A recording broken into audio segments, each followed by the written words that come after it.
Saang lupalop man ang mundo makarating, iba pa rin talaga ang Pasko sa Pilipinas.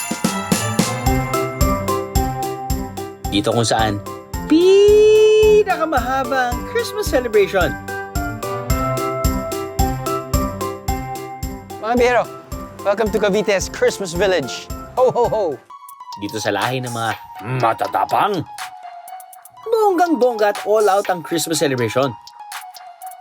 Dito kung saan ang lumang tradisyon binubuhay ng bagong henerasyon. Dahil sa Cavite, lahat posible.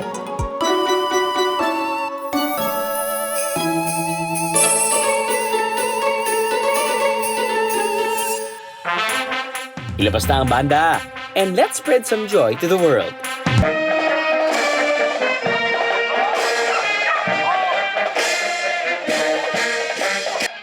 Sige pa! More passion! More energy! Ayan! Ipakita niyo kung sino kayo. Ito ang The St. Jude Band 90. Ang maligalig na bandang ito, aba, award-winning din, no? Ang members nila, nasa mahigit 100 lang naman. Binubuto dati ng samahan ng St. Jude sa simbahan. Then, after noon, nagbuo na sila ng banda. Mixed members mula bata hanggang matanda. Mula sa St. Jude Band 90, ang mga batang edad 15 to 20 na buo ang tinatawag na Wafer Boys. Bali mas ini-enjoy nila yung music. Tsaka yung sa edad nila na may kakunting kulit lang pero hindi naman nandun pa rin yung disiplina.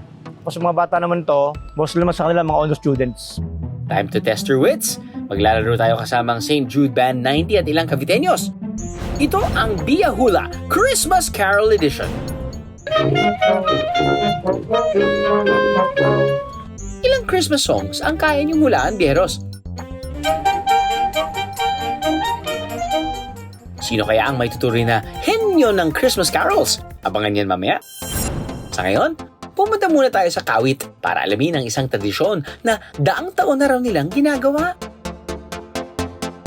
Alright mga biyero, nandito tayo ngayon sa St. Mary Magdalene Church and as you can see sa loob or sa likod ko, I think they are preparing for their annual Maitinis Festival. Maitinis po talaga yung pinaka-highlight po ng December po namin dito sa Kawit. Walang makapagsabi kung kailan siya nag-start. Ultimo si General Emilio Aguinaldo nung tanungin, hindi niya alam kung kailan to kasi nakagisna niya na rin to. So yung mga tiga-Kawit, pinagpapatuloy po itong pamamanatang ito ng Maitinis. Isang lumang tradisyon na buhay pa rin sa Kawit ang Maitinis Festival. Taong-taong tuwing December 24, pagsapit ng gabi, magsisimula ang parada ng tauhan mula sa Biblia simula kina Adan at Eva. Pero ang pinaka-inaabangan daw ng lahat, ang tinatawag nilang panunuluyan. Bali po, ang Kawit nagiging theatrical background po. Pinaka-highlight po nito yung panunuluyan. So si Mary and Joseph, naghahanap sila ng matutuluyan. Then mag-e-end to sa simbahan, sa altar. Sasalubungin sila ng anghel, si Mary and Joseph yung mga gumaganap. Then nag-aawitan sila. So yun, doon na ipapanganak si Jesus Christ. So yun yung pinaka-center nung pagdiriwang po ng Maitinis. Nitong December 1, ang altar na ito nagka-transform at nagiging Giant Belen. Sa simbahan namin nakilala si Eric na mahigit 20 years ng bahagi ng Maitinis Festival. Nagsimula siyang bilang volunteer lang noong estudyante pa siya. At ngayon, siya na ang head designer dito. So last week of November, usually nagpe-prepare na ho kayo. Kasi po meron kaming opening on December 1. Ano po nangyari sa opening? Like, Di po yung launch, parang ganun. Parang kick-off. Parang kick-off. Mag-start yung celebration namin ng Maitinis. Nandito rin sa simbahan ang ibang aktor sa Maitinis Festival. Si Rohel, isa rin sa mga pinaka-kinainisang karakter bilang isang kasero o yung nagpapalayas kina Mary and Joseph. Sa mga taong katulad yung mga mangmang, mga hampas lupa. Ano po yung nararamdaman nyo kapag nakukonvince nyo yung mga viewers? Ay, pumapalakpak yung tao. Pero bawal. Bawal pumalakpak. Pero hindi nila mapigilan. Hindi nila mapagilin. Pagbaba ko nga ng bahay, hindi naman akin. Opo. Napakasalbahay. Sobra ka naman. Effective. At least effective. 14 years na raw namamanata si Rohel na maging isang kasero tuwing Maitinis Festival. Sa tingin niyo po ba may magkakaroon ng taon na kayo naman ang magiging main cast? Hindi na ako kayo magpapalayas. Kayo na po yung ipapalayas. Hindi ko na Hindi ba? Kala. Ito naman si Len. Dream come true raw nang mapili siya bilang si Mama Mary. I actually remember, hindi kami nag-Christmas Eve sa bahay. So, Okay. lagi talaga dito may tinis. Tradition talaga. Tradition talaga. Okay. So, nung maliit pa lang ako, sir, sabi ko, Gusto ko yun. Gusto ko yan. Ayun! It's when, nung nagkaroon ng audition, so sabi ko, I have to try this. Ayun. Nag-audition po.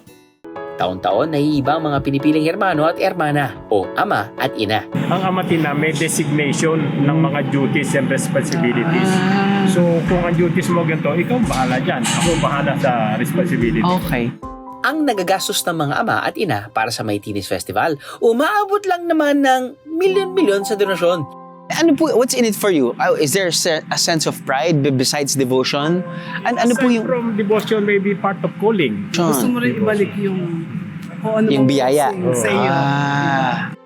Kitang-kita kung gaano kaimportante ang gabi ng May Teenies para sa mga taga rito. That you feel that it's such a huge part of their lives. You know, trying to extend the tradition for years and years. And nakikita mo sa kanila na they're excited to do it even though they do it every single year. There's like a sense of pride na nakikita mo sa mga mata nila na the devotion of the local community towards this specific event na nangyayari lang once a year, medyo wild. And I think that's their definition of Christmas. Dito naman sa Dasmariñas, may mag-arbo rin silang selebrasyon. Nagiging mas makulay ang mga daan tulad dito sa Danyo Street o Snake Road. At sa kanilang park na The Promenade des Dasmariñas, the locals are just buzzing with energy. Ang dahilan, ang selebrasyon ng Paru-Paru Festival tuwing Nobyembre. Sinisimbolo raw ng Paru-Paru ang metamorphosis ng Dasmariñas. Mula kasi sa pagiging isang maliit na baryo, nag-transform ito sa isang malaking syudad. Tuwing para festival po, kinakansela po yung pasok para manood po yung mga tao sa big event. Isa sa mga inaabangan na okasyon ng Binibining Dasmariñas. Dito, pinaghahandaan ng mga kandidata ang kani-kanilang paru-paro costumes. Ang nagdisenyo sa malinaw na costume na ito, ang 33-year-old na si Raymark. At may tuturing daw niya na pinakabonggang creation niya ito sa ngayon. Dream come true yun. Talagang nag-research kami, nagpatulong ako sa iba-ibang tao kung paano ba iilaw to. Kasi hindi naman ako marunong sa mga wiring kasi marami siyang wire. So gusto ko lang nagra-run yung lights. High school daw si Raymark nang madiskubre niya ang talento niya sa pagdidisenyo. So nung dancer ako, bago ako mawak ng dance group, ako na rin yung nagde-design ng mga costumes namin. Lagi namin nakukuha best in costume category sa mga contest. Pero ang revelation ni Raymark, hindi raw siya marunong mag-sketch. Ganun pa man, hindi ito naging hadlang para paliparin niya ang kanyang pangarap. Hindi kasi ako talaga nag-aral ng fashion design. Ang ginagawa ko kasi sa pagde-design, imagination lang. Yung concept kasi kumukuha ko through through yung mga napapanood ko sa TV, sa internet. Kinukulab ko lang siya lahat. Tapos, pag na-finalize ko na lahat siya, saka ko siya pagagawa. After 5 years of being a full-time designer, may sariling boutique na si Raymark sa Bacoor. At mula nang mabukas ito, mas maraming beauty queens na raw ang nakapagsuot sa mga obra niya. Fanay ako ng pageant talaga. Pero okay lang yun, yung makita ko lang na nasa stage yung gawa ko. Priceless moment yun. Hindi yun mababayaran ng kahit magkano.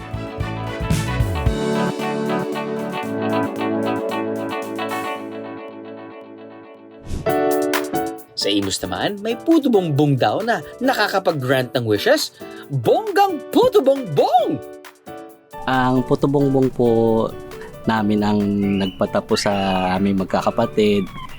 Yan po ang naging bread and butter namin simula nung bata pa po kami. Ako po ay nakapag-aral at nakapagtapos ng kolehiyo sa kursong computer engineering at final at nakapag-travel din sa ibang bansa. Dahil po sa Puto Bongbong, ako po ay nakatapos at by profession ay isa ng aircraft mechanic. At ngayon ako ay nakabase na dito sa Japan. Kanya-kanya lang po kaming trabaho ay hindi pa rin po namin maiaalis sa pamilya po namin yung pagtitinda po ng Puto Bongbong. Proud po kami na yun po pa rin ang binigay na marangal na trabaho sa amin ng nanay ko. Ang nanay na tinutukoy nila, ang 69-year-old na si Nanay Teresita, ang Puto Bongbong Queen ng pamilya Fernando. Ang negosyong ito, answered prayer daw ni Nanay Teresita noong 1970s. Hirap daw kasi siya noong buhay ng mga anak matapos magkasakit ang kanyang mister na si Tatay Cesar. Sabi ko noon sa Panginoon, paano ko mabubuhay ang mga anak ko ng marangal at maayos? Wala naman po kasi akong pinag-aralan eh. Pag ano ko pa, ang mister ko na operahan pa ho sa heart center yun, open heart. Araw-araw din po ako nagsisimba kasi humingi ako ng tulong na kung maari, makakita ako ng pwesto na wala ng bayad. Salamat pa rin sa Diyos kasi binigyan din niya ako ng pwesto talaga na wala talaga akong bayad. Buong pamilya raw nilang itinaguyod ang Puto Bongbong business. Pagdating po ng simbang gabi, sama-sama po kami ng mag-anak. Andun kami lahat kompleto. Pati nanay ko, pati mga pamangkin ko. Tsaka yung mga anak ko. Kaya lahat po sila marunong eh. Kasi kasama ko po sila eh. Maging si Tatay Cesar, kasama rin daw nila. May nakaalalay na lang sa kanya kasi ayaw naman niyang sumakay sa magsaklay. Siya ho ang kahiro namin eh pagdating ng bear month. Ngayon, ang recipe ni Nanay Teresita na ipasa na hanggang sa ikatlong henerasyon ng pamilya. Lagi po kasi akong kasama din ng lola ko magtinda noon, saka yung mama ko po. So, ngayon po ako na po yung nagtitinda. 7, 8 years old pa lang po nag-start na ako sumama sa lola ko po mag-Puto Bongbong po. Malayo-layo na ang naabot ng Fernando's Puto Bongbong. Literal ha? Dahil nakarating na rin daw ito sa ibang bansa. Nung makarating ako sa kapatid ko sa London, nagluto po ako niyan. Ganon din po sa Singapore. Ang anak ko pagka nagbabakasyon, nagdadala po yun 20 balot. Pinakakain sa mga kasama niya. Hanggang ngayon po nung nagpunta ako nung nakaraang buwan sa Japan, nagdala po ako ng lutuan, pati yung bungbunga nagdala po ako. Minsan po napapaiyak ako sa tuwa, sa saya kasi sabi ko, salamat sa Diyos kasi napalaki ko yung mga anak ko. Sayang nga lang po hindi na nakita ng mister ko kung ano ang sitwasyon ng mga anak niya ngayon. Ano nga bang so special sa Fernando's Puto Bongbong?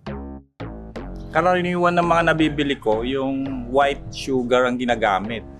So, mas nangingibabaw yung ng maskubado. Tama-tama yung keso tsaka yung margarine. Parang siya yung nagbabalanse dun sa tamis ng maskubado. At pag nag-blend na yung niyog, masarap siya. Sobrang lambot. Madaling kainit at madaling malusaw sa bibig pag nanguya mo.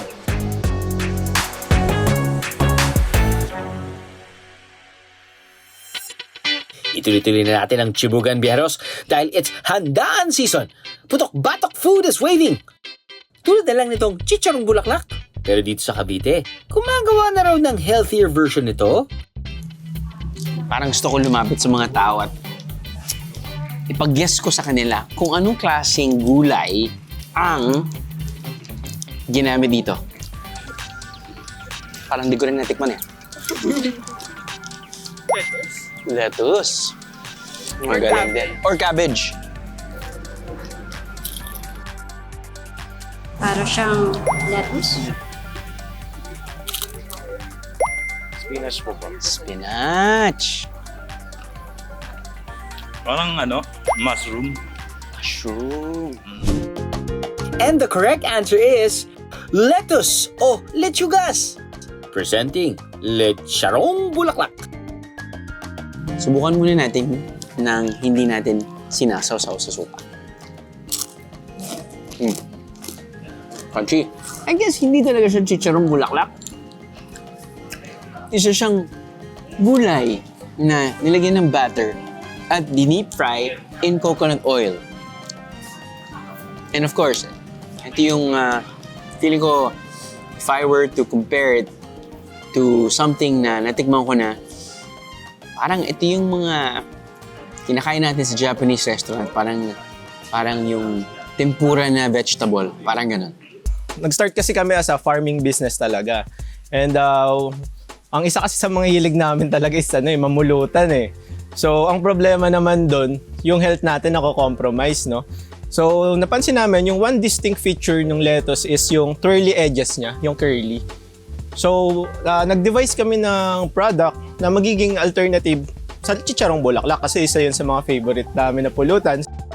Last May 2023, napili sila bilang One Town, One Product ng Dasmariñas. Para magawa ito, may special mix sila na dry and wet batter. I-deep fry ito sa coconut oil at ilalagay sa spinner para matanggalan ng mantika. May shelf life itong 6 months at mabibili for 150 pesos per pack. Ano ba ang Pasko natin kung walang musika? Ang ating mga kalahok, Team Dagundong! Team Lagatlat! Bakit yung tinawag sarili nyo Team Tagundong? Para po sa yung tunog po ng Bayan ng Maragondon. Yun po yun. Team. Kayo naman, Team? Lagatlat. Lagatlat. Bakit po lagatlat? Ano po ibig sabihin ng lagatlat? Napakalakas na tunog ng kasama, busina ng truck. Yun, ganun din. So parang tunog din. Wow. Mas malakas din sa amin. Mas malakas din sa inyo. Kaysa sa kanila. Malalaman natin yan. Napakasimple lang po yung mechanics. Tutugtog yung banda natin sa likod. Kung sino man ang may pinakamaraming tamang sagot, sila ang mananalo. Let's play Bia Hula! Aba syempre, pwede rin kayong makisali Beros. #Team Bahay. Song number 1, Maestro, take it away!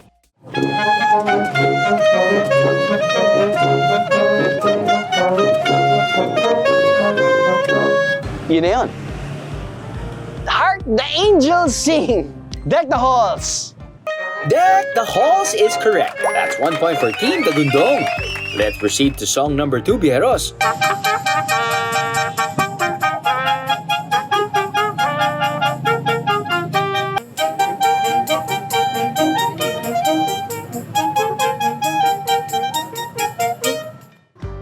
Sagot? Jingle Bells. Jingle Bells. Sagot? Wow, nakatama din kayo. Galing. Jingle Bells is correct! Good job! And that's 1 point for Team Lagatlat and 2 points for Team Dagundong. Kapag nakuha ng Team Lagatlat ang next song, kailangan natin ng tiebreaker. Pero kapag natama ito ng Team Dagundong, we have our champions, Bejeros. Our Maestro, take it away!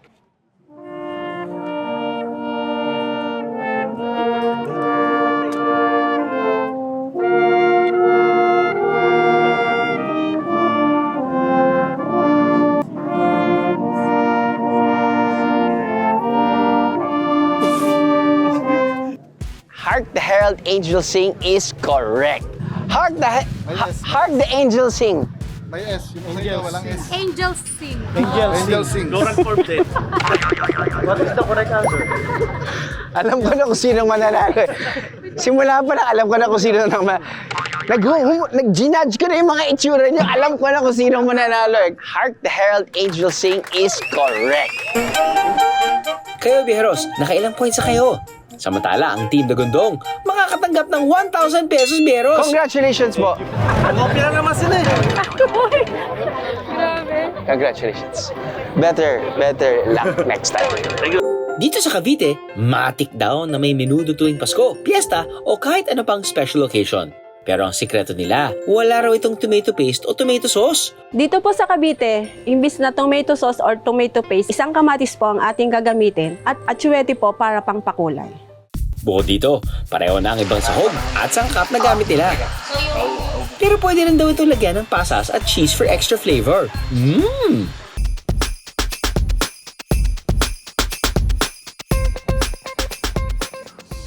Hindi siya nagkakalayo. But it's just nice to know that I guess this is the healthier version ng menudo. At para ding Pasko, napakakulay ng ingredients ng menudo. Sa pagpasyal natin sa Cavite, nakita natin na may kanya-kanya talaga tayong paraan kung paano ipagdiwang ang Pasko. Mula sa magagarbo at makukulay na selebrasyon hanggang sa pinakataimtim at malalim na kahulugan nito. I'm not a Christmas guy. Maybe because when I was growing up, hiwalay na yung magulang ko. So I hated the fact that pupunta ako sa Christmas party ng isang side of the family at hindi kasama yung isang magulang ko. But whenever we feature Christmas na ganito ka-grand, yung ilaw, yung decorations, yung attitude ng mga tao, veers me into that direction of positivity, of joy, of happiness, of trying to maximize and utilize Christmas, which is gift-giving, which should be heartwarming, which should be everything family-oriented. That's what Christmas is and should be in everyone's minds and hearts.